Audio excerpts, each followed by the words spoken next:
Chunya odendo Nyasaye maduong' momiyo ng'wono mondo ayudra e Lolwe television ka. Kapok awacho wach moro amora, to yiena mondo alam nikech muma wacho ni lam uru pile pile ma ok uyue. Nyasaye bende wacho ni joma paro ne wach kik yue to en be kik we mondo yue. Kumano adwaro mondo achiw Nyasaye e tich mwatiyo ni sani. Nyasaye ma Nyasacha, kuom remo manochwere msalaba Kalvari, in gi teko duto mar timo gik moko duto ma idwaro mondo itim. Aketo jawinjo kod janene lweti. Injili madwa yalo ni en mari, an onge gima dawachi ka ok iwuoyo nikech an onge gima ng'eyo. E nying Yesu Kristo manyalo gik moko duto Ruoth, in wuon honeni gi ranyisi. Mago duto achiwe lweti sani. E studio ma antie ni, Ruodh ng'wono, ikele ng'wono gi kwe. Rite sama wuon studio Nyasaye. Iume kende ipande. Imede ndalo kaka nimede Sekia. Pare ji duto matiye studio ni Nyasaye maratego. Umnagi chiel nagi rit nagi kende ipandgi. Nyasachwa ma Nyasachi nyiseche, pastors, bishobe, joyalo, matiyo ka, mayalo ka, mawacho wachni, matudo ji kodi, magolo ji richo, mobedo kaka daraja. Nyasaye akete lweti. Erokamano ne kinde machal kod ma wachni mari Nyasaye, pod achaka chiwe lweti kendo. Imidwaro ni mondo otimre kielo weche mabedo dongo kendo mapek kendo makonyo ji Nyasaye, mamoko e chunji kendo masiko gi ji. Amiyo nyingi duong' Ruoth. E remb Yesu Kristo ma Ja-Nazareth. Amen. Chunya ogone Nyasaye maduong' erokamano. Yiena mondo wasom kodi muma mar Zaburi 90. Wacho wach moro mondo wasom kodi. Was matin kabisa to wabiro mana endelea. Yaye Jehova, isebedo kar dak marwa nyaka nene e tienge duto. Chunya opwoyo Nyasaye gi wachne mondiki. Muma wacho ni yaye Nyasaye, isebedo kar dakwa ndalo duto e tienge te. En adiera ni ji mang'eny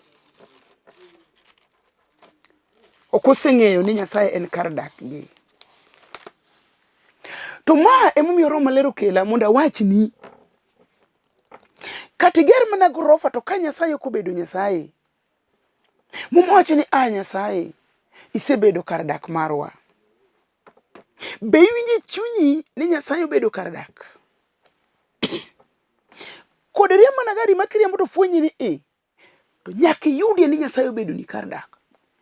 Nikech ka Nyasaye ok obedo kar dak, to kata gari no kinyalo riembe digri miriembe, kata ok inyal choro kode ndalo. Nikech ji adi mosetho ka mtok gi onego mamagi gi giwegi. Why? Nikech ok giseketo Nyasaye mondo obed kar dak. Muma wacho ni ayaye Nyasaye isebedo kar dak marwa ndalo duto. Nyasaye ema bedo kar dak. Onge gimoro amora machalo kod Nyasaye. Piny kod gige rumo, to Nyasaye osiko manyaka chieng'. Jalo ywak, Musa ywak, koparo kaka makwaro dino negi, ma Nyasaye ma kar dak gini emo yawo negi nam. Musa ywak, koparo kako sandgi e piny Misiri, ma Nyasaye ma Nyasachgi no emo bed ne kar dak kagologi e piny Misiri. Musa ywak, koparo gik mane timore ne ka thuonde kayogi e thim, to fwenyo ni Nyasaye mane obedo negi kar dak. An ka mondo aparni ni wan kod kar dak marwa en Nyasaye.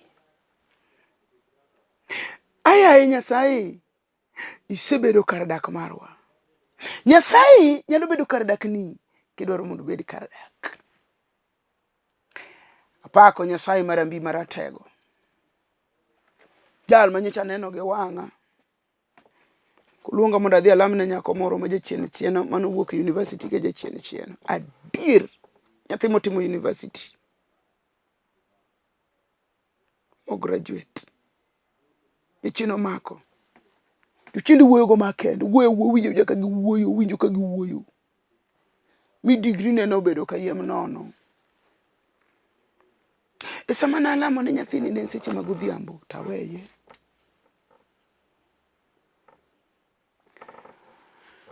kutieko ndalo achiel ariyo to baba gi ogocho to kona ni winjo Nyasaye momenye lawo mathis mabenyo kaneno kata kilawo mang'eny kata matek cha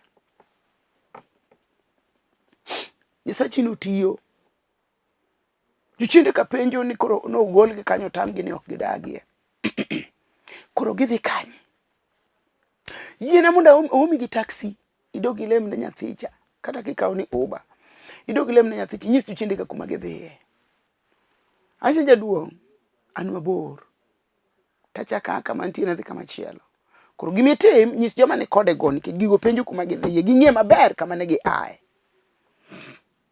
kone joma ni kode go nomigi chik e nying Yesu Kristo mondo gidog kuma ne giaye jal mawuoyo kuome e Nyasaye makar dakwa kendo wawachi ni kidak kuom Nyasaye midak e Nyasaye midak gi Nyasaye iniwinjo ka kijutumbukiza yani kichubulu to donjo kuom Nyasaye kiwuok to in gi Nyasaye kinindo to in gi Nyasaye kigombaka to in gi Nyasaye kiparo to in gi Nyasaye kiwuoyo to in gi Nyasaye Nyasaye osebedo kar dakwa Tilenia sama Nyasaye obedo kar dak to gik moko duto timore mayom malich an Nyasaye no wuoyo koda ndalo moko ka ni tweyo ni Nereah chandi gi weche mang'eny manyitie na an Jehova monda bedie to ka antie ni anana e dieru kanyo to gik moko biro timore atima kata yalo ki yal matek jochiende kigol gi wuok mana kendgi jotuo changa nikech antie seche duto ma Nyasaye obedonwa kar dak to gik moko duto timore atima chieng' moro nyicha dhi lemo ne ng'ato kamoro in fact doka dhi lemo ne nobire kanisa wa kelo nyathine maja klas 6 to timo na nende nyathine no talemo ne nyathini no ichore ka ne klas 6 opiele pile long ogora gapi okomatin wuok long enen tiyo kiare klas 6 tin nongi machon kaka tuo no biro kadwa wachoni gima ng'eyo ni no tuo odhi okelong ogore piny ivo yano ran ola wuok e dhoge oran kakoro ja klas 6 tiene ni nyaka kamine ne ntieno onge gima ok nyal timi kichien nyalo bire yo mora mora nikech kata ken degree to jochiende bose somo degree koro nyalo maki maka nikech umaki mane momiyo kata ka Nyasaye odwaro mondo obednwa kar dak Nyasaye mondo obednwa kar dak Nyasaye mondo obednwa kar dak to ka Nyasaye obedonwa kar dak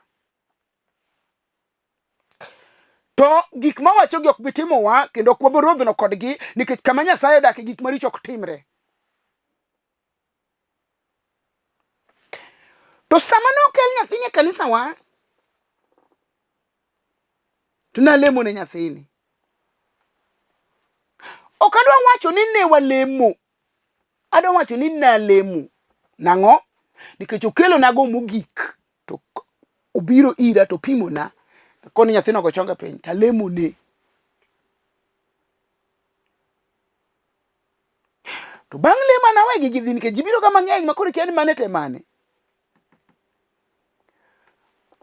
okachaka nene chachwa kod duoga kia kod en mshirika kia but chieng' moro oro na message monda ter ne chokruok mar weekdays kaka namba nene ni simba omiyo na aparo na ng'eye takeye dier nochuna mondo water ne chokruok mar weekdays kakoro wane otokona ni nyathina cho ng'eyi eko chako pimo na nyathino ne tiele sirwaru lai sirwaru kia gore piny kia nade nade and all the rest. Eka pacha koro chiemo to kona ne kaka na kele iri dichiel milamo ne Nyasaye. E kaka piele long no rumo, layo no rumo, gorok pi no rumo, lamo ichwere dhogo rumo. E ka pacha chiemo. No. Kare Nyasaye no wacho na.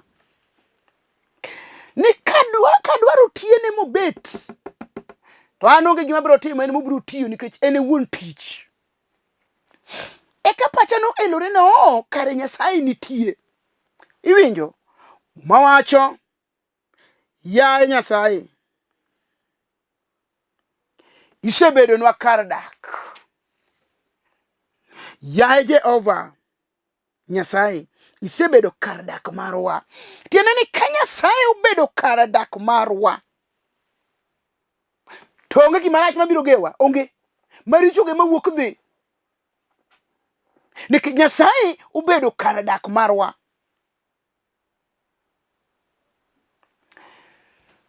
Asebet kalando ga ka. Ne wan gi kanisa manyien. Adier maro maler kod Nyasaye mipolo. Ne wachake makata gimi kete dhok kama. Wachake chaka duondwa mar dhano ni ma tepe nyobolo weyo ni. Ne wachake kuonge gimora mora. To na achake kamano nikech force mar Nyasaye chun. Nyasaye ne dhira gi to ten mondo achake. E kinde man Nyasaye chako dhira na ko Nyasaye, ana onge gi pesa manda ngiewo kata tools. Danga chak nadi ka onge gimoro. Na paro ni ng'eyo na gi rieko na biro kelo pesa mondo tuso bedie ka chak kanisa. To jal makar dak wani ochuna to ten kabisa. To chunya macho ni yawa to tetim na. Achako nadi to kata gima dhi gogo ni haleluya onge. E ka Nyasaye ma wuon gik moko te no chuna machak kanisa makata. In fact na chak kanisa makata gine kontena muthis mar sadaka ne onge. Nikech Nyasaye chuno mondo gino timre. Nyasaye neno kan tigi moro makethore mondo nolosi. To Nyasaye no makar dak wani osedhi kodwa go kodwa tua. Masamara gombo na yuag seche te kaparo gik ma Nyasaye otimo. Winji kiyie mondo Nyasaye obed ni kar dak. To kawuono idhi timo neno gik ma Nyasaye otimo. Nyathi Nyasaye moro mochwe kido machal kod Nyasaye, ma bende jatich Nyasaye. Even though kwalem kode. To wen ko winjo wach no. Oko winjo, no kia. To winjo ka ng'ato wuoye kuodho ne wache yite. Ne support ministry man Nereah. Support to wacho ne jaode. To Nereah ni. Donge ne kanisa makama. Ang'o momiyo ng'ato siko gona koko mondo support ministry ne? Ang'o matimore? Ka Nyasaye obedo kar dak. Ma ng'ato dak kuom Nyasaye. Siko kuom Nyasaye. Iwuoyo gi Nyasaye. Ugo kode mbaka. Ukuodho kode wach. Kar dak. To chieng' moro ka gielo TV. Giwinjo ka wacho ni an gi kanisa manyien ma Nyasaye omiya e piny Kaloleni ni Nairobi City Stadium. Wacho ni chieng'. Kare mama omiyo Nyasaye osiko skuma e ita. Ni mondo support ministry mar Nereah. Kare Nereah nigi ministry. Nyathi Nyasaye ni nogochona. Ma nyathi Nyasaye ni ong'iewo na mixer. Ong'iewo na microphones 2. Ating'o atere kanisa. Bang' ndalo 2 to gocho. Kona dwari duogi. Adhi ng'iewo ni speaker. Nyasaye ochuna mondo aket nyaka speaker. Ng'ani nong'iewo na gik moko 3 dichiel. Apako Nyasache nyiseche. Ma winjo ka dendo tetni ma pi wang'o dwe chwer. Makoni ma Nyasaye malich mowinjo miya ang'o? Nyasaye no winjo miya ang'o? nagwedhe wachno nochuna mondo amanye ode kichano kotiyona to tiyone Nyasaye mano miya tich mondo ati. Nyasaye moskumage to ten mondo ayaw kanisa ta onge kata gimoro. Koro ano kotiyona otiyone Nyasaye no. To Nyasaye motiyone na ema tiyone ochuna mondo adhi ode mondo adhi agwedhe. Adier nagwedhe kan kod lit. Sama nagwedhe ode nanyise nyaka lwenje makalo. Sama nayaw kanisa nakalo lwenje ma jatij Nyasaye ok owinjo kal. Nakalo lwenje ma ng'ama japiny ma jaricho mowinjo kal. Nakalo lwenje mapek moketa kora wuoyo mana kenda. Sama nadhi gwedhe nochuna mondo apimne chandruoge masekale, lwenje maseromogo nikech yaw kanisa. Gi gik masewachi kaka osetimore. Eka nakawo patik mondo agwedhe ode gi chiege gi nyithinde. Ukalo dwe achiel jatij Nyasaye ni ogochona. Ukano pak Ruoth takono pak Yesu. Nadwe nagochini, agochoni mondo agoni erokamano. Nadier ni an kik igona erokamano, gone Nyasaye erokamano. To dwoka ni ino ka goni erokamano tagone Nyasachi erokamano. Adwani winj wach mawacho ni ka Nyasaye obedo kar dak mar ng'ato, beda kar dak ni Nyasaye obedo. Ing'eyo ni Daudi wacho nodi chieng' achiel kende ma ng'ato bedo gi hekalu mari ber molo ndalo gana gi gana ma ng'ato bedo go jakumoro nono. Ber mondo abed kata mane laru mar hekalu. Bed abede laru mar hekalu mar Nyasaye. Tima duonde Nyasaye, tima tich Nyasaye. Isebedonwa kar dak marwa. Nyasaye kobedo ni kar dak. Nyasaye makar konyruok. Nyasaye ma Daudi wuoyo kuome mokoni konyruok ne onge kama aye kong'eyo bathe koni gi konto mana gode konyruok ne mana ir Ruoth Jehova Nyasaye ma Nyasach polo gi piny. Nyasaye ma kobedo kar dak. To kono nadwa nagone Nyasachi erokamano. Gima Nyasaye otimo adwa natimni neno. Tachiko ita. To kono na wachni takoni wachna. Nyasachi asetiyo e kambi matiyo kuom higa 10. To ne an under contract. Ka Nyasaye oloso kar dak. Ai! Kar dak. Asebede tijino kuom higa 10 to ane under contract. After 2 years I renew contract. After 2 years I renew contract. Tene bangi gariyo ka bangi gariyo to chako ndiko akiana wachi ngino gidhuluo nade akia kaka wachi gidhuluo ang'e gidhuluo to ok dang' alere sani maber. Apako Nyasaye. To bang' ka Nyasaye osechuna mondo ati e ministry ni matimo duonde Nyasaye ma ng'at manyo kuodho na wache koro we kuodho na wach. Kare jalta ne skuma mondo ati e ministry ni a support ministry ni mondo Nyasaye o support maisha na. Achiko ita. To wacho ni bang' timo mago mixer microphone ariyo kod speaker achiel.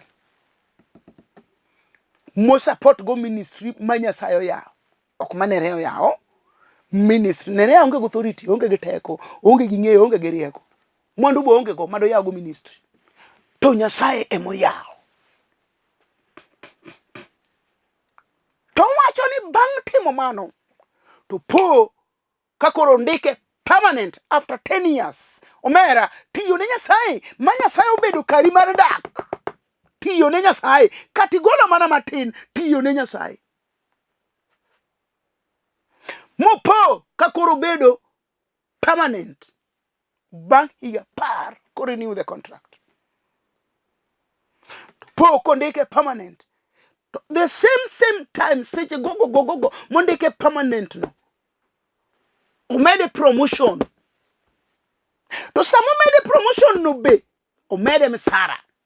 Keni binjo watini ongeo mixer, ongeo microphones ariyo, okelo speaker. Wechadi adek. To Nyasaye be kadwa nutine, tutine didek dichiel. Ubede permanent mana chiel. Oyudo promotion mana ariyo. Parni mi permanent, ikiti permanent. Timi promotion sano. ibedo permanent timi promotion sano tichaki medo pesa ni misachi weche adek ka Nyasaye obedo kar dak ma in bende yie mondo obed kar dak ni en Nyasaye chune ka kuodho ne wach ni support eno kamanye Nyasaye gwedhi ibe mapoka manyi mosewinja mane TV ka mose pa support ministry ma Ruoth Nyasaye Nyasaye gwedhi maradufu yani gwedhi mochako gwedhi ya kupindukia yani gwedhi okelo micha iluongo ni mixture to kelo microphone ariyo to kelo speaker to kadu achiel kalo tieni sama notimo ma to Nyasaye ni process loso gige to kadu kalo to yudo promotion to yo bedo permanent to mede misarabi dichiel weche adek ang'o mineno ka Nyasaye obedo kar dak ka Jehova obedo kar dak ang'o ma ditam Nyasaye timo ka in bendi yie no bedi ni kar dak ji mang'eny orna message ji mang'eny gona sime ji mang'eny ywak tich otama dhako tama nyuolo tama dichuo tama an ga chaya nini weche mathoth winji we Nyasaye obed ni kar dak kendo wachni muma mara par mar chik wacho niya ni gweth gi duto biro nu gweth biro nu gweth gi duto biro nu ka ko baro kora chwich kata kora cham kurito chike Nyasaye momiu to gweth te biro mogendini duto gombo mondo gweth gi kako gwethu mana kiyie mondo Nyasaye obed ni kar dak ni to wasiko momonjo wa Nyasaye biro keyo sidienje abiriyo heka sama wasewinjo chike Nyasaye ma watiyo ni obiro kelo peno mondo ka wasikwa obiro rado gi joma rado kodwa obiro kedo gi joma kedo kodwa sama ne nyathino wuoyo koda na ywak makoni Ruoth mae kaka chal mae kaka tiyo Jehova chuli ang'o nikech adier gima dwami Nyasaye marom gik ma Nyasaye timo to onge ana benda kone ni Nyasachino timo na ono omiyo ayudo kanise town center Nyasachino omiyo kono an gi branches ariyo achiel ni Kalolwe ni achiel ni town but BS Mfangano Street oba winjo ka chunyo buok mokoni Nyasaye no nigi teko nyiso ni Nyasaye ni iwacho no Nyasaye endelea obiro medo tiyo tiene niya alamone to lamona otiyo ni Nyasaye to Nyasaye tiyo ni ya Jehova Nyasaye isebedo kar dak marwa sama Nyasaye obedo kar dak ni wawachini an kadine Nyasaye obedo na kar dak ukapar kada chopo kuma chope mor gi Nyasaye mano chiere dir yo motho mondo bed na kar dak mor gi Nyasaye mosegola lwet wasika mondo bed na kar dak mor gi Nyasaye mosebed na special security mondo bed na kar dak ana kamuna wachini ni temi Nyasaye obed ni kar dak lenje mirado go we Nyasaye obed kar dak ayany miromo go we Nyasaye obed ni kar dak achaya mochai we Nyasaye obed ni kar dak piwange mosechwer we Nyasaye obed ni kar dak nyiero mosenyeri we Nyasaye obed ni kar dak ibiro neno gik madongo Nyasaye kobedo kar dak mar ng'ato Jehova Nyasaye marampi maratego jal matieko ura jal manyaneno kotieko ura mar losruok alosa oyaye long ka nyathi ma wuoyi ma ja klas auchiel jochien orano gi thuon ochake gi klas auchiel to Nyasaye mabedo ne ji kar dak winji kata obed ura mar kodhi monyono piny matiende osedongo yotiyo Nyasaye makobedo ni kar dak to pudho gino oko obed lor were ma ji onge ni ka ng'ane onge nyombi wetho gi wiyi Jehova kobedo kar dak ibiro nyuol obed dhier monyono piny machalo yo mar thomorno ka Jehova obedo ni kar dak mano rumo awacho ni adiera maro maler ka Nyasaye obedo kar dak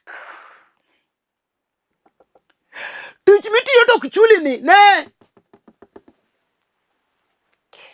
Nyasaye ma ja amalo mondo anamalo kuom nyaraselin nyathi kanisa na Ruoth nyowaro mopongo gi roho matek ka ene piny lenana juchiende te masando ngimane teko mar mach mar maler modak iye nyaka ketho teko te nying Yesu Kristo ma ja Nazareth. Apaki rabi ka Nyasaye obedo kar dak, be nitie ng'ato mawinje chunye nodwaro Nyasaye mondo bed ne kar dak, mondo chandruoge ne te jachien okelo Nyasaye otieki, pi wang'e mosechwer Nyasaye ywe, mose Nyasaye oduogne pache, ywak mose ywak Nyasaye ochungne, geno ne moserumo Ruoth mondo duog geno. Be nitie ng'ama dwani walam kode? Nyasaye ma Nyasacha e remb Yesu Kristo ma ja Nazareth. Aseneni gi wang'a kanye chango nyathi ma jachien orano gi klas 6 machieth manopielo rumo, olawo mane chwero rumo gorwok piny rumo. Ang'o ma dachuli? Ok an, en in Nyasaye. In emitiyo gi teko ni te. Neni kimiyo jatich ni tich, obedo permanent, oyudo promotion, oyudo msara momedore, no tiyo ni ong'eyo ni mana mixer gi microphone, ong'eyo ni nyaka keyboard. Ok an, Nyasaye ok kanisa na, in emutiyo ni kae titiyo ne. Ruoth kata sani nitie dhako mayuak, omako TV no koywak malit, chandruok orome. Dala ne kethore, odwari Ruoth. Odwaro gik madongo mondo itimne. Nyako no ywak. Okelja ne kinyimi Ruoth, tim ono. Ariti Nyasaye, arito mondo ne gik madongo mitimo kaka isebet kitimo. An ka mondo agoni erokamano kuom gik malich misetimo. Pod abiro pako nyingi, abiro ting'o nyingi malo, abiro goni erokamano. Nyingi musiko mondo yud duong'.